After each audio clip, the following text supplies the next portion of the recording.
Hello दोस्तों, now today I am going to talk about past tense. Let's start. What is past tense? Here past tense divided in 4 parts. 1. Simple past. Second, past continuous tense.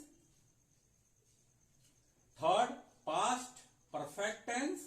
And 4, past perfect continuous tense. सबसे पहला है simple past. Simple past में होगा subject, verb का दूसरा रूप और object. Verb का दूसरा क्या होता है रूप? जैसे राइट का राइट, रोट, रिटन। तो यहां पे आई रोट ए लेटर, यहां पे सब्जेक्ट आई है, रोट वर्ब का दूसरा है रूप और ऑब्जेक्ट लेटर है। उसी तरह ही did not write a letter, ठीक है। यहां पे अगर हम नहीं के केस में करते हैं तो ये सिंपल में कन्वर्ट हो जाता है कि मैं नहीं लिख रहा हूं, ठीक है।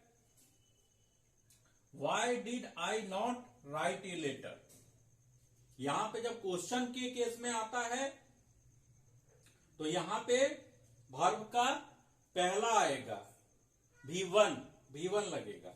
अब है इसका यूजेस कहां पे होता है सिंपल पास्ट का? तो हैबिट में।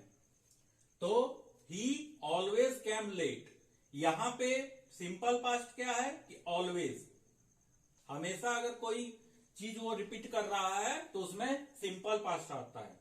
जैसे अगला है the train had started when he reach the station.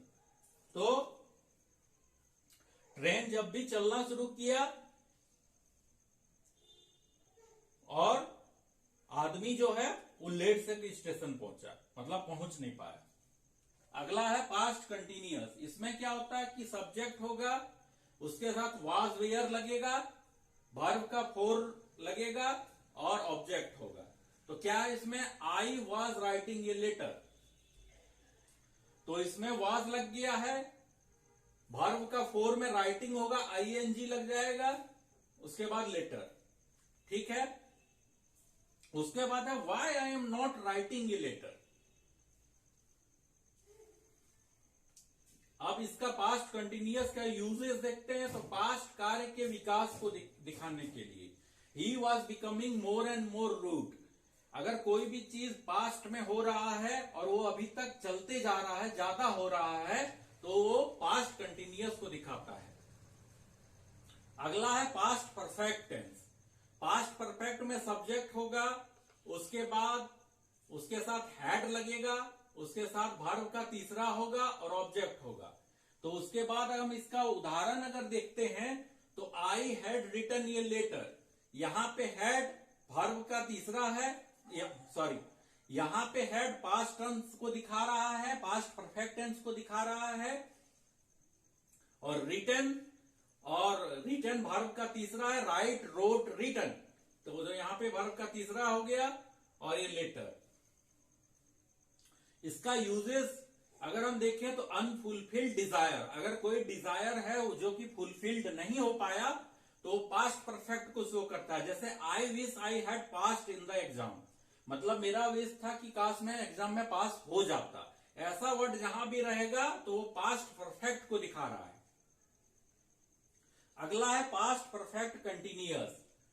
तो इसमें सब्जेक्ट होगा, सब्जेक्ट के साथ हैड बीन, हैज बीन लगेगा, भी का फोर रूप होगा, ऑब्जेक्ट होगा, सिंस और फोर लगेगा उसके बाद। जैसे एग्जांपल देखते हैं, I had been living there since 2001, मतलब कोई भी जगह में हम लोग जब बहुत सालों से रह रहे हैं तो वो पास्ट परफेक्ट कंटिन्यूअस को शो करता है। जैसे यहां पे देखिए 2001 से रह रहा है तो पास्ट परफेक्ट कंटिन्यूअस को शो कर रहा है। इसका यूजेस होता है कि पास्ट में कोई काम कुछ देर के लिए शुरू होता है फिर स्टॉप हो जाता है। जैसे Seema had been dancing for 2 hours when the teacher came, Seema नाच रही थी 2 घंटे के लिए, लेकिन जब भी उसके टीचर आ गए तो वो डांस करना बंद कर दी। अगर हम इसका फिर डायरेक्ट में देखते हैं नरेशन में, तो Neha said I was talking to him, तो ये इनडायरेक्ट में जब कन्वर्ट होगा तो पास्ट परफेक्ट कंटिन्यूअस में होगा क्या, इनडायरेक्ट में, Neha said that she had been talking to him. यहां पे जो हैड बीन है वो पास्ट कंटिन्यूअस को शो करता है। ओके